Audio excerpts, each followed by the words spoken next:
start.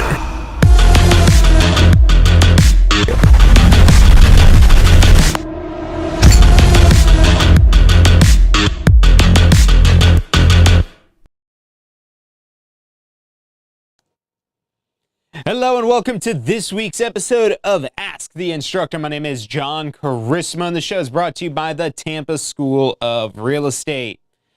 Today we've got the question simulator loaded up for another round of 10 practice questions. Let's head right over to the board and start a fresh 100 question practice exam that's going to pull from the same units as the state exam, in the same ratios, in the same proportions. Let's take a look at question number 1 and include in the chat A, B, C, or D, your answer choice, because your participation is going to absolutely help your retention of this material.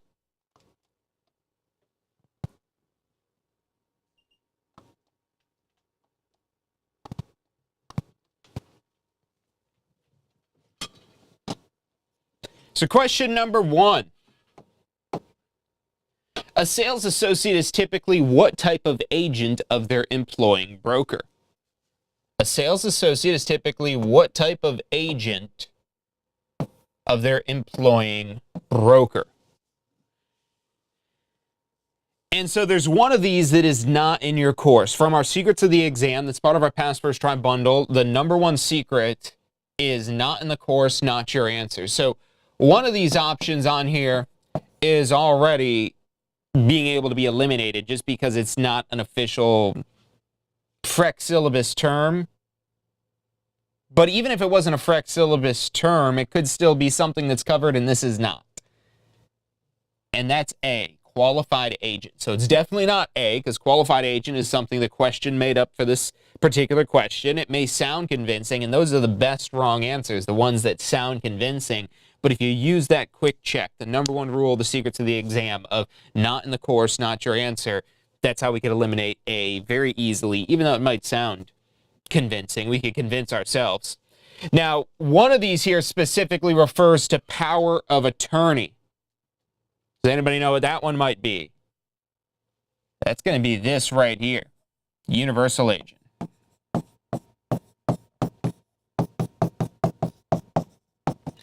Now, your broker could grant you power of attorney. Not really. I mean, maybe there's actually something in the law that would probably prevent that, at least for brokerage activities, because you couldn't do that as a sales associate. But we're not here to debate legal theory, but you're definitely not a universal agent of your broker, because that would be power of attorney. Now, if you do have power of attorney on somebody's behalf, that would make you a universal agent.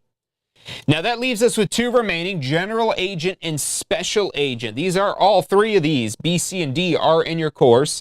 Again, C, universal agent, means power of attorney.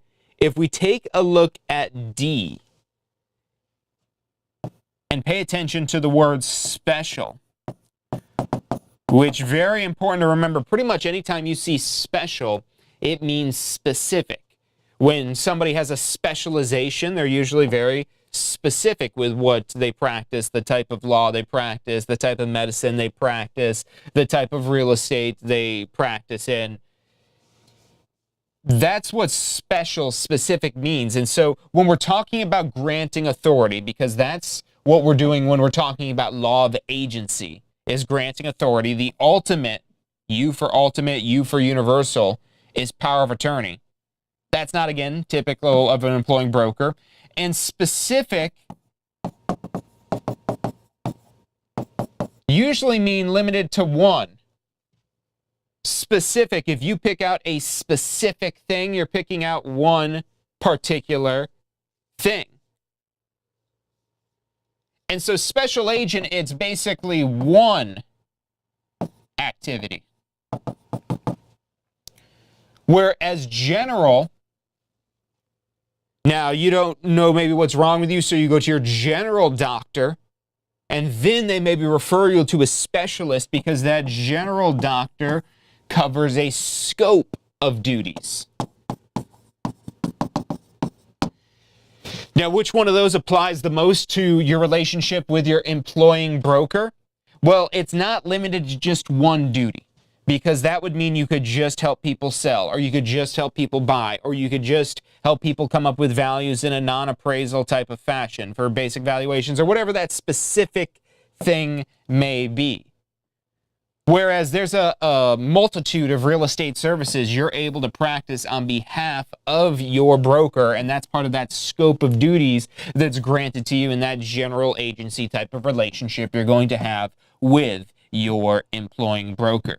Now, great thing about the question simulator is it does have an explanation, which it could be argued is more concise than the explanation I just gave you, but it's not going to be as complete as that explanation that I just gave you there.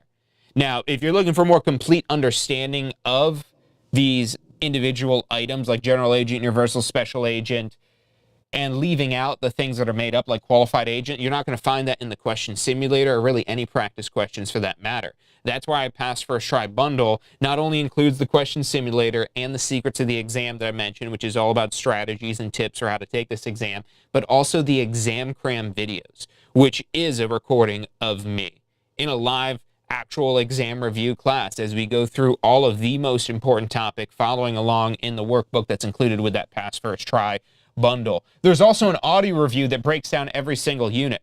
Now, the question simulator, practice questions in general, are a great tool to diagnose what you might need to study more. Now, that last topic we covered, if we jump back over here in the question list and go to our first question, you can also jump around in the question simulator just like you can on your state exam. This particular question, sales associate of their employing broker, is talked about very much at the beginning of the brokerage relationships chapter. And it's a very brief detail. And you're going to see this covered, this topic specifically, very briefly in the exam cram videos because it's very basic types of examples, such as what we're seeing here that maybe could be on your exam. Some of the other questions we might encounter today are going to be maybe a little bit deeper, a little bit more scenario-based, but it all still comes back to the key concepts, the key points that you want to know more than anything. So practice questions, again, they're a great tool to help you test yourself to see what you know and what you don't know. But the answer to not being successful with these practice questions isn't necessarily to just test yourself more. It's to now go in and review those units, review the key points, listen to the key audio review, review the exam cram videos for those units that you're missing those questions in. And of course, you could always join us in on Wednesday because that's pretty much became our regular thing now, is doing 10 of these questions every single Wednesday. So even if you don't have the Pass First Try exam prep tools, make sure you subscribe to us over on YouTube or put in your email at tampaschoolofrealestate.com. And make sure you're tuned in every week to get this exam prep. But if you want to go right into having full access to all these questions, the exam prep tools, the cram videos, the audio review, all of that, go to passfirsttry.com. That's passfirsttry.com. And you could get this for 1-year access for $197 or monthly, including the workbook in your first month for just $47 per month. Whatever option works best for you. If you have questions, reach out to our advisors, 813-333-2676. Without further ado, let's take a look at question number 2. So question number 2, a church has just purchased a large property that was previously owned privately by an investor.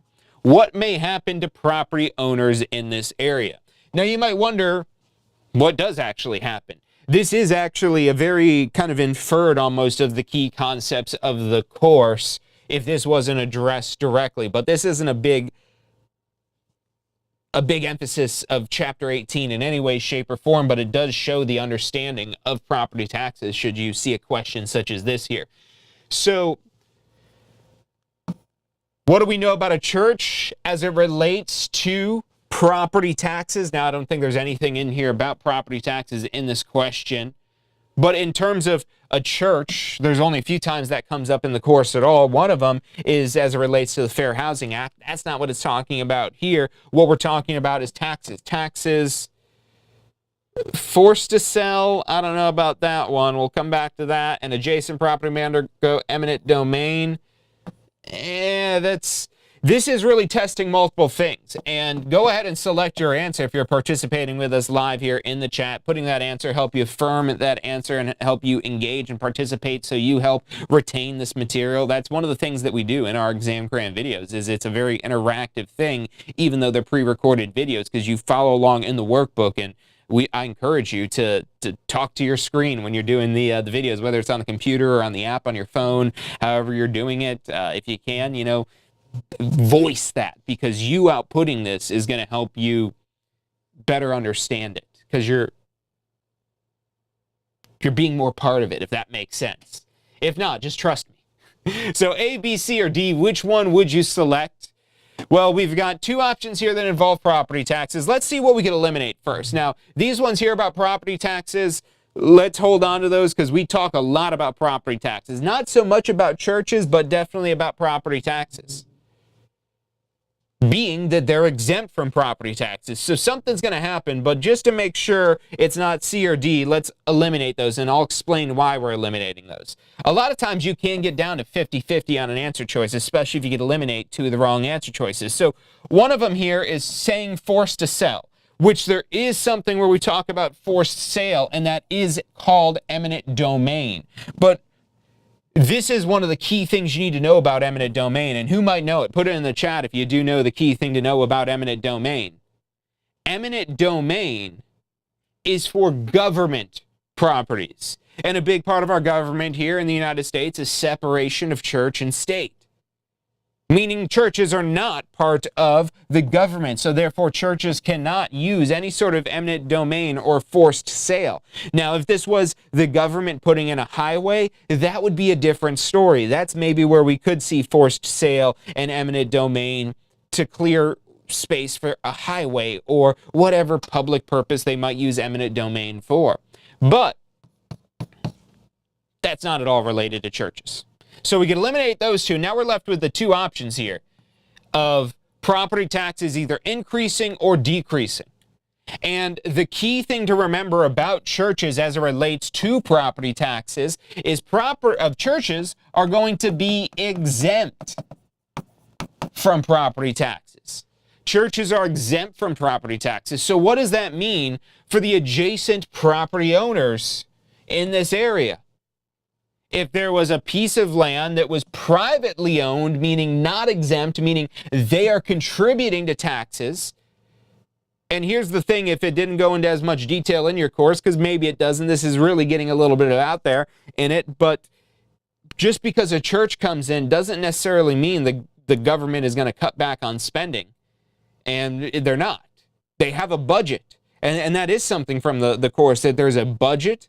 And out of that budget, they have so much in terms of taxable home values and real estate values in general, because all real estate is subject to property taxes, unless it's owned by a church or a nonprofit or owned by the government. Those are going to have a specific exemption for property taxes. And so when they are exempt, and when we're switching from privately owned to an exempt status, it's going to force everyone else to pay higher taxes, unless the local government is going to reduce their budget so they don't have to collect that money they're going to lose, because the privately owned property is subject to taxes. And even if the owner isn't paying them, that's where you have your tax certificate auction process to make sure the local government gets their money. And so that's right. Now, we often have a lot of people that maybe you took this course like 18 months ago to get your real estate license. The good news is that certificate of completion is good for 2 years.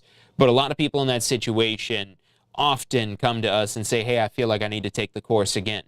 And so you absolutely could take the course again. I would highly recommend my video on demand program, especially if you're watching my video and you like me so far. Come get the video on demand course where I explain in really the greatest detail out of anything you'll see me in a recording, at least in terms of the FREC syllabus curriculum, of all you need to know. But if you do have that certificate of completion, rather than taking that course, whether with me or doing it live, because that's another thing, a lot of people would rather take a live in-person class and maybe get more out of that. So if that's you, if that happens, we're able to get more out of that. That's why we have a 1-year retake guarantee where you're able to transfer your registration to an in-person class. But, whatever the case may be, rather than taking that class again, if you have the certificate of completion, that's where the Pass First Try exam prep tools are going to be significantly better, because they're going to focus just on what you need to know, not everything the Florida Real Estate Commission is requiring you to learn and all the details, explaining every part of it, even if it is a little too detailed for exam preparation. Let's take a look now at question number 3.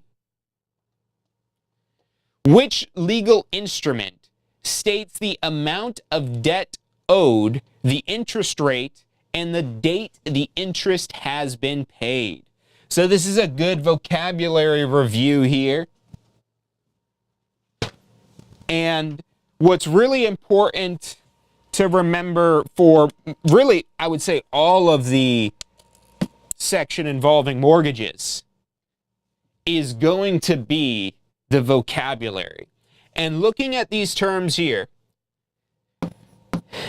A is involving vocabulary, but here's the thing, novation certificate, that's not a thing. Novation is a vocabulary term, but novation certificate is not. The option B here, redemption certificate, there is a term called the equity of redemption, but it's not a certificate. Option C, this is the certificate, the only one certificate I believe in the entire FREC syllabus key terms that is with the word certificate, and it is the estoppel certificate. And D, the certificate of hypothecation. Again, hypothecation is something that's covered, and there's also the satisfaction of mortgage. There's a lot of key terms, but it's not just about knowing part of these key terms. It's about really knowing the whole thing, because otherwise you could fall victim when they throw in the word certificate there. And then this gets really confusing. Unless you do remember specifically, oh, that's the estoppel certificate, because there's one other key term that might come to mind, and that's promissory note. But promissory note would be more of what is in the future. When we're talking about what has already been paid, because you initially signed the promissory note, that's your contract for the mortgage, which initially states your loan balance, the interest rate, any sort of dates. But when we're talking about what's been paid, that's where it's now the estoppel certificate. So very similar to the promissory note, but it's kind of like an update on that promissory note. And all the other terms on here, again, in their whole sense, are made-up terms. So maybe it's not always that made up on the exam, because technically these aren't really made up, even though they are made up, because they're using words that are probably sounding familiar to you. And that's where our quick check of not in the course, not your answer kind of fails, because you might remember bits and pieces of it. And that's where, again, knowing that key term in whole is going to be extremely beneficial. So let's take a look now at question number 4 for today. A seller and buyer enter into a real estate contract. The seller defaults. The buyer sues the seller to go through with the contract. This action is known as a suit for... So there's one very specific out of these options here, A, B, C, or D. Hopefully you're participating along, because it will help you remember this here. All 4 of these are pretty much from the course. Except for declaratory judgment. That is not necessarily one that pertains exactly to this one right here. But there should be one that jumps off the screen for you. The more you study the most important key points, you'll have those things again that jump off the screen. And the remedy for breach, where we're talking about suing to go through with this contract, to do the contract, to perform it as it was specifically written, that's specific performance.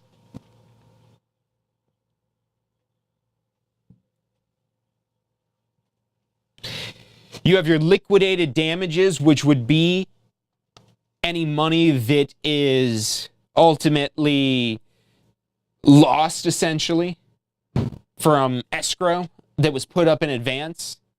You have your compensatory damages, would be another type of lawsuit, type of damages you could be seeking, or remedy for breach is what they're called specifically in the courts. And rescission is another option, but it'd be as if the contract never existed. A declaratory judgment, where that actually comes up from the course, it's a very small detail, but it has to deal more with the handling of escrow money rather than lawsuit type of remedy for breach. And that has to deal with the broker having any sort of claim. They would request a declaratory judgment. Totally unrelated to that question, though, because a contract, seeing it through to the end, specific performance. And that's one of the things that's important for a seller. A lot of times, unless there's something specifically added or custom written in a contract, there's no recourse that allows a seller to get out of a contract once they sign off on it, once they sign off to sell. The buyer, maybe the inspection, maybe the appraisal, maybe the financing. There's a lot of contingencies typically on the buyer side, but unless they're written in, usually not for the seller. Let's take a look at question number 5 here. A buyer signs a contract to purchase the seller's home for $188,000. The listing broker submits the contract to the seller, but the seller counteroffers back at the original listing price of $199,000. The buyer refuses to sign the counteroffer. The seller then instructs the broker that he wants to sign the buyer's original offer of $188,000. Which statement is true? So let's recap the series of events. Buyer signs a contract to purchase of $188,000 because that's typically how an offer is made. If you want to make an offer in writing, you don't just send a text message or an email saying we'll pay this. You'll actually sign off and fill out a whole contract, so all that's left to do is for the seller to sign it, which eventually the seller instructs the broker that he wants to sign the original offer. So he says, okay, yeah, I'll sign that original one that they already sent. But the problem of why you can't sign this is because the seller counter-offered, and the counter-offer terminates the offer. So that $188,000 got terminated with the counter-offer. So the seller could go back and say, okay, yeah, we'll do $188,000, but it ultimately now is up to the buyer to accept that. So let's see which one of these match up with that line of reasoning. So we've got A, since the buyer made the offer of $188,000, a valid contract now exists. That is false. There is no valid contract, because if there was not this little intermission here of this $199,000 counter offer, if that didn't happen, sure, he could have just signed off on it. But the moment they made that counter offer, they terminated the original offer. That's not saying the buyer might not still be open to it, but it's up to the buyer now if they want to enter into the contract. So we've got B, the seller's counter offer terminated the buyer's original offer. That sounds like our winner. Let's just make sure it's not C or D. The seller cannot counteroffer the original sale price. No, you're 100% allowed to counteroffer. It's just if you do counteroffer, you're not going to simply be able to accept the original offer. You now have to basically counteroffer them their original offer. And option D, this is an implied contract because the buyer signed the $188,000 offer. Yeah, but the offer was terminated, so because it was terminated, there's no implied anything. That's right. When a counteroffer is made, it terminates the previous offer. And see, sometimes that's the beauty of the question simulator. I'm over here, I used way more words to explain what you needed to know from this question here, and hopefully that helped you better understand, but it's a lot going on for the key thing it was testing you on. And that's really the best way for me to describe the Pass First Try materials. If you've watched a lot of our live videos that we've done them for years. We've got over a decade of videos online about exam prep material, about information, about starting a career, open houses, all that you can find all over our YouTube, Facebook, our website, LinkedIn, Vimeo. There's all these different websites that have our videos. But at the end of the day, our Pass First Try exam prep material is going to be your most simplified, most streamlined, least wordy version of all of this here. But anyways, let's go back to this. Let's get into question number 6. All the following will terminate an offer except. So which of the following does not terminate an offer? That's another secret of the exam, is just rephrasing the question. As simple as it is right here, that might help you better process this in your head. Remember, the exam is a high-stakes environment, so your mind is already kind of on edge. So the more you can make it comfortable, and one of the ways you can make yourself more comfortable with a question is restating it in your own words. Just be careful you're not rephrasing the question entirely to change the meaning of it, but all the following will terminate an offer except which will not terminate an offer. Sometimes just being able to rephrase it helps you, again, just better understand it as well. So what we're looking for here is which does not terminate an offer. There's going to be 3 of these that do terminate an offer. Key phrase there, terminate an offer. And we're looking for, again, the except, so what does not terminate an offer. So rejection, as shown in our last example, that does terminate an offer. Mutual rescission. Well, let's come back to that one and I'll explain why it's wrong. Acceptance, that does terminate an offer. And D, lapse of time, that does terminate an offer as well. Now, mutual rescission, this is going to apply to contracts, not an offer. If both parties agree to cancel, that's what mutual rescission means. Both parties agree to cancel, then it can be canceled. But that doesn't necessarily terminate an offer because you don't need mutual to terminate an offer. Another way to terminate an offer is take it back. To withdraw it is the official term. So that's maybe what you're looking for there instead. Well, what if you want to take back an offer? What if you want to get out of it? Do you have to have the other party approve? No, because as long as that offer has not been accepted, it is just a one-sided offer that can be withdrawn. And withdrawing is another way to terminate an offer. And there's all of our ways to terminate an offer. The wild card acronym. We'll zoom in on this one real quick because this is a good one to know for your exam. You've got withdrawal, insanity, lapse of time, that's an expiration date, destruction of the property, counteroffer, acceptance because it terminates the offer and creates a contract, so it does in fact terminate the offer, rejection, as well as death. And we got all those acronyms in the exam cram videos, especially the workbook that follows along with that is really useful. But more so when you follow along with it. We'll have people that'll call us and say, hey, I want to buy the workbook on its own, which we do sell it on its own. It's just not very useful, in my opinion. Not nearly as useful as when you have all the videos. It's night and day difference between that workbook on its own versus the videos, because the videos are the participatory part that guides you through that information from a licensed FREC instructor. So question number 7 for today. Which section of the deed names the parties of the deed? So all of these really are sections of the deed. The habendum clause, to have and hold, is how it's worded. And that's because I like to say the habendum clause, to have and to hold, because it tells you the type of estate, type of ownership. But that's not necessarily parties of the deed, so that's not it. You have your warranty that tells you, I mean, I don't even know if honestly we could call it a warranty section. I don't think that's actually a section at all. But if there was one, it'd just be about the type of warranty.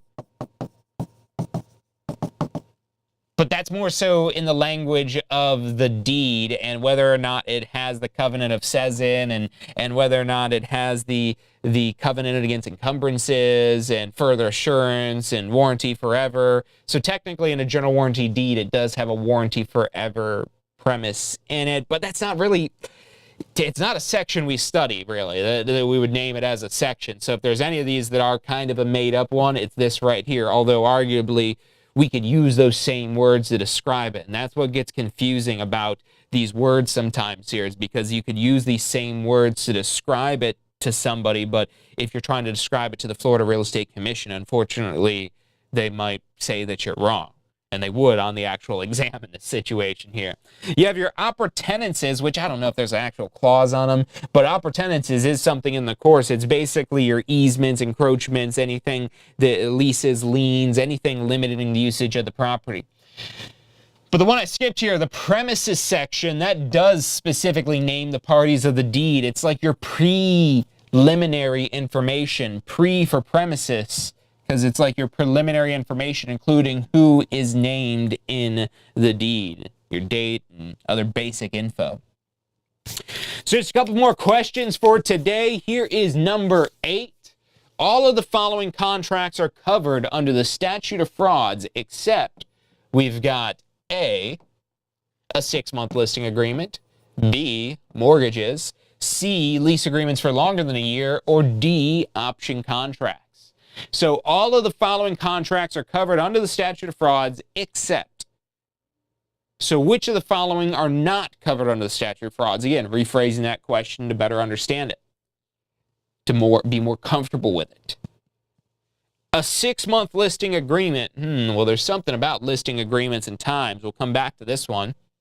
Mortgages have to be in writing. So that is covered by the statute of frauds.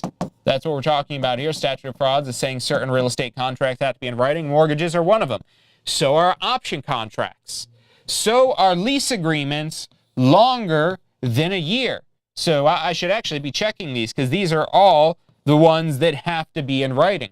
But what does not is the listing agreement that is less than 1 year, in this case 6 months. So A is the one that would not have to be in writing. Now, general business advice, if I'm going to put my broker hat on instead of my state certified instructor hat on that's helping you prepare for the exam, of course you want to get your listings in writing. But would it be legal if it was only 6 months and it wasn't in writing? According to the statute of frauds, yes. But again, back with my broker hat on, we're not doing that here. Go get it in writing, because without having something in writing, it becomes much more of an implied type of an agreement typically, an informal implied agreement. And especially when that agreement involves, because listing agreements involve your potential payday.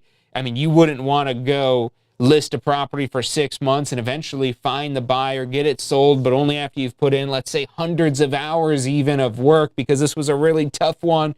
So tough that the seller wouldn't even sign a listing agreement. They only would agree verbally, only to later not want to pay you. And now you've got to try to prove that your verbal agreement exists. And you might say, with what proof? Maybe you recorded it, and maybe it's a valid legal recording, but you better make sure you have the necessary permissions for that to be a valid legal recording, because maybe that could be inadmissible in court, which would then throw out your claim for any sort of commission.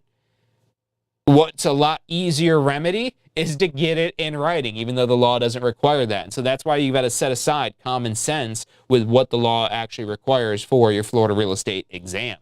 And that's why a lot of people that have already practiced real estate a lot of times will struggle with getting back to the basics of the simplest laws and rules, just because a lot of times they are very oversimplified to how you see any of this stuff come up, if at all, in the real world. So question number 9 for today. A sales associate has notified the FREC 10 business days after receiving conflicting demands. How long does the broker now have to begin a settlement procedure? So the key thing about this question here is knowing the deadlines of 15 and 30 days that you have to notify the FREC.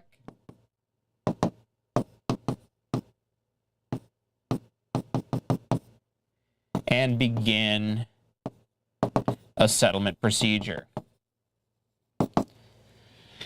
And this scenario here, it specifically says we have notified the FREC 10 business days after receiving the conflicting demands. So this is your conflicting demands here. Meaning both the buyer and seller are claiming a deposit, an escrow deposit.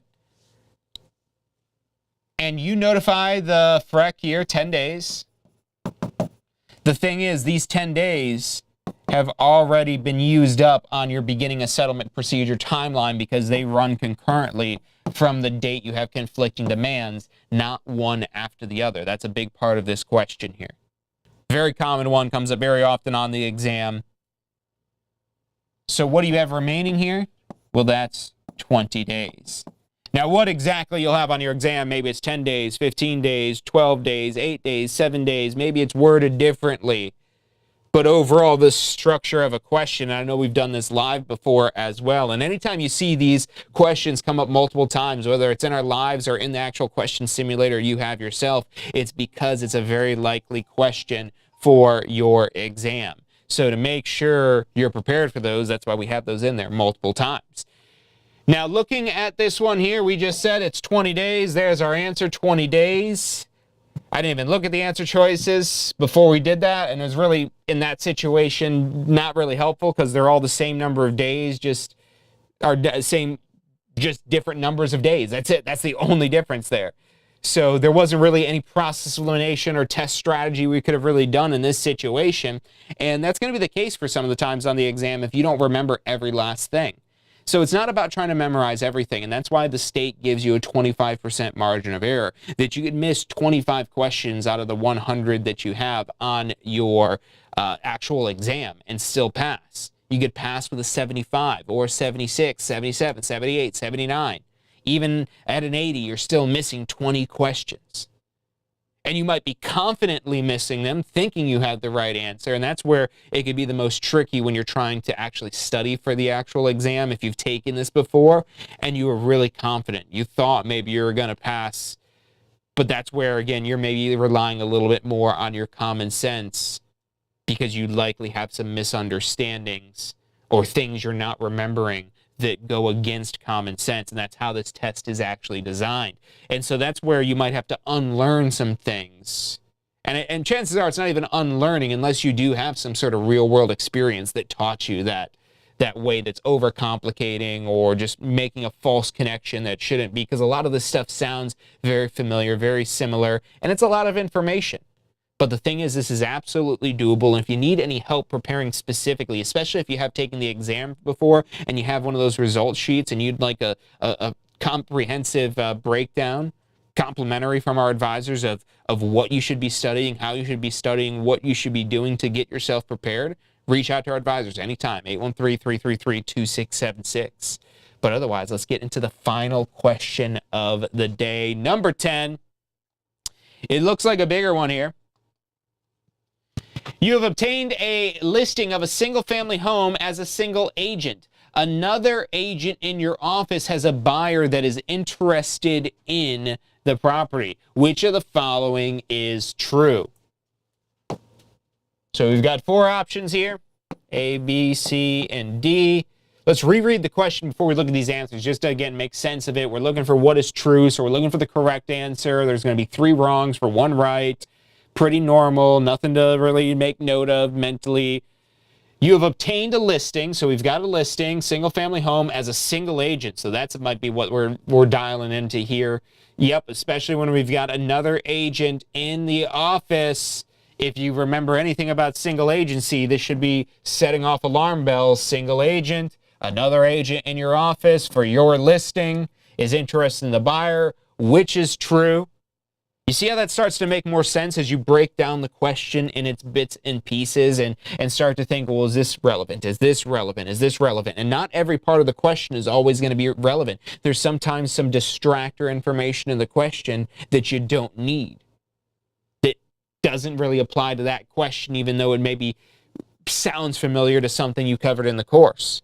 But absolutely, when we talk about different types of brokerage relationships, especially single agency, it's very important to understand of what the implications are when now another agent in your office under your same broker is now representing a buyer that wants to look at this property. Because even showing this property is going to trigger a disclosure requirement, either with the seller signing or the buyer signing, but we can't go in with the default assumed transaction broker relationship in Florida if we have a listing as a single agent, whether it's us personally as the listing agent representing the buyer, or it's another agent under our same broker. So option A, the buyer must have a no brokerage relationship for this to not be considered dual agency. Well, I'm trying to read this again to make sure that might not be our right answer right there, but I think it is. I'm pretty sure it's going to be A, but let's take a look at B and just make sure there's not something I'm missing about A, because sometimes you might miss a word, you might misread something. That's why I was reading that again, because that sounds like the right answer, but let's come back to it and just make sure B, C, and D don't trigger anything that makes me think, oh no, it's actually this. So B, the transaction is only allowed as a designated sales associate relationship. So there's something that makes this not possible, and it's this detail right here. Now, originally, I thought single-family home was distractor information, because regardless of whether it's single-family home or otherwise, this could potentially create a dual agency, as it's describing in option A here. But if this were a non-residential threshold, a non-residential transaction, and the buyer and seller both have assets of at least $1 million, that's where we could be maybe doing designated sales associates, and that would be allowed. And my first thought was, well, it didn't say anything about $1 million or assets in here, but I was like, wait a minute, I think it did say something about this being residential, and turns out it did, because it said this was a single-family home. So that's what makes this option not possible, because that's only for non-residential transactions, again, where the buyer and seller have assets of at least $1 million each. Then you could do designated sales associate, which are basically two single agencies under the same brokerage. We have option C, the buyer must have a transaction broker relationship for this not to be considered dual agency. So the key thing here, well, one of them is being that it says must, because this could work if both the buyer and the seller, so if this said the seller must have a transaction broker relationship, assuming that the buyer has transaction broker relationship, because that's what we would assume if it didn't say otherwise, because that's what Florida does assume is a transaction broker relationship.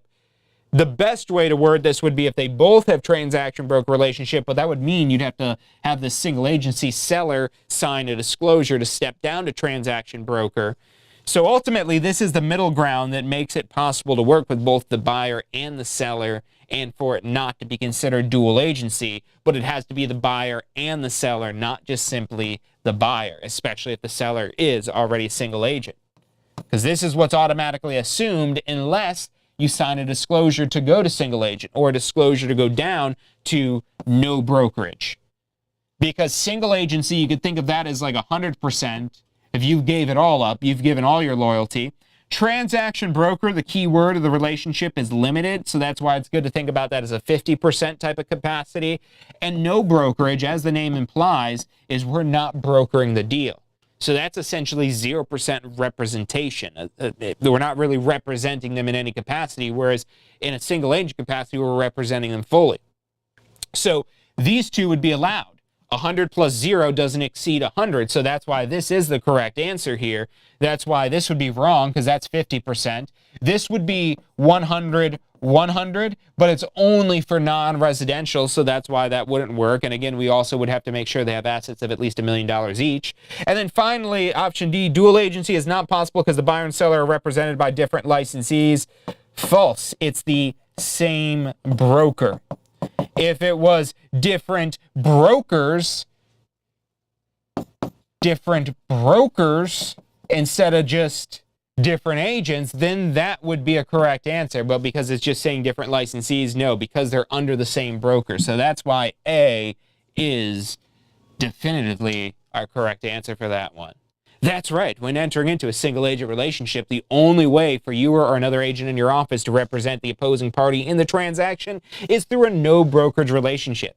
The relationship is really with the broker, not just the associate, which is why this rule applies to all associates under your same broker. Well said, simulator. Very well said. And that's what the simulator does best. It makes these nice and concise. So that way you're not spending, 45 minutes to go through 10 questions like we did today. But really, this is a hybrid of almost what you're going to see from the exam cram videos and the question simulator together. And the beauty of the Pass First Try Exam Prep Bundle is you have access to all these tools. You have the secrets of the exam, which is what's going to ultimately help you understand all these little test strategies I've shared with you. The not in the course, not your answer. The Using the same calculator to practice with that you do on the actual exam. The exam cram videos have a ton of math in there, so you could practice on a calculator that you're going to actually use at the state testing center. We talk about how to take advantage of the tutorial time. There's so many little secrets. The whole course of Secrets of the Exam is almost 3 hours just of test strategies, process of elimination, things that are very specific, though, all to Florida real estate license exam, not just general test strategy that we're giving you. Then from there, we have our audio review, which maybe a lot of people, they jump right into the question simulator because they want to test themselves and see what units to review. And so maybe you go right to the audio review and start reviewing that, or you go right into the simulator and start testing yourself to see what you need to review. Either way, you use that audio review for the most condensed, and it's audio only. There's no visual, so you can just listen to it while you sleep, while you drive, while you work out. Listen to it whenever you can, because repetition is the key with the audio review.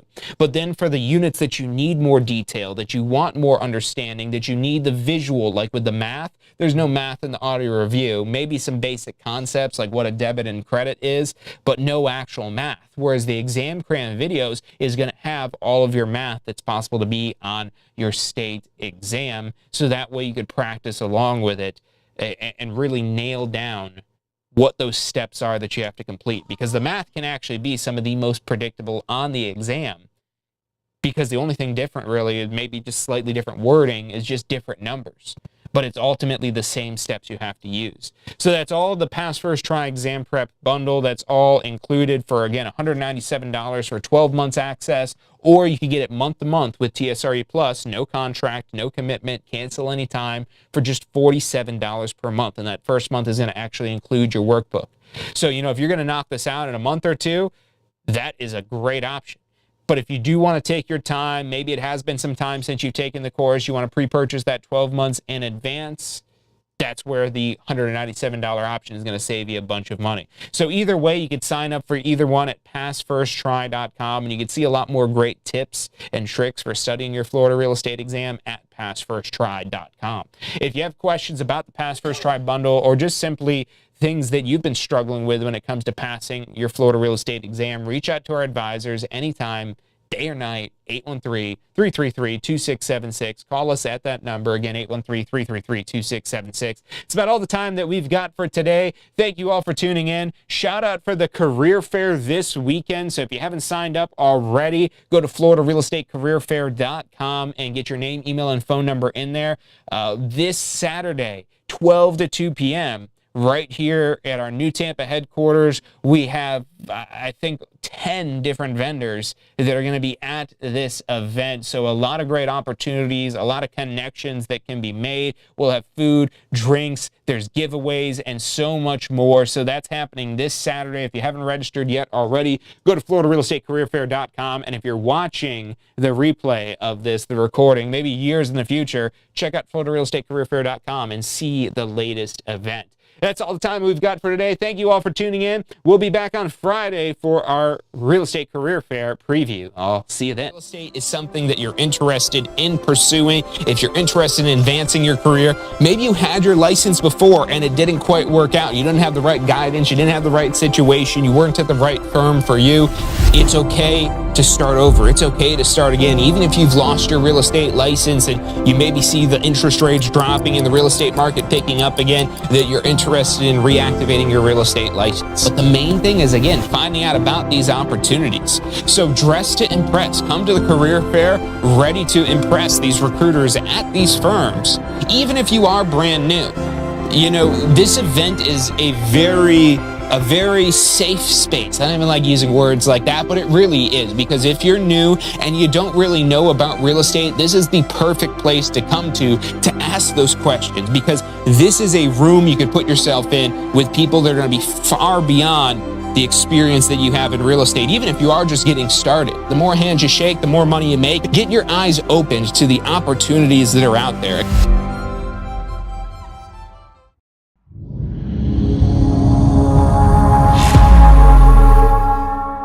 Are you studying for your Florida real estate exam? If you are, you need to check out our Pass First Try strategy. You're gonna love this. It's 4 steps that we break down the process to study for your Florida real estate exam. So you're set up to pass your Florida real estate exam because that's what you're studying for, right? To pass your exam. It's 4 steps. Number 1, you learn the information. You've got to learn this to be able to pass the exam, but it doesn't stop at learning. Step 2, you've got to reinforce the basic, simple, key concepts. As you learn this information, keep reviewing the simple things. You don't need to know everything, but you got to review these basic key concepts. Step 3, you've got to test your knowledge. The exam's going to test your knowledge, so if you don't test your knowledge in advance, you won't find out if you know what you think you know until you take the exam. And then step 4 is be confident and prepared, because even if you know this material, you need to be confident that you know the material. Check out the full strategy at passfirsttry.com. That's passfirsttry.com.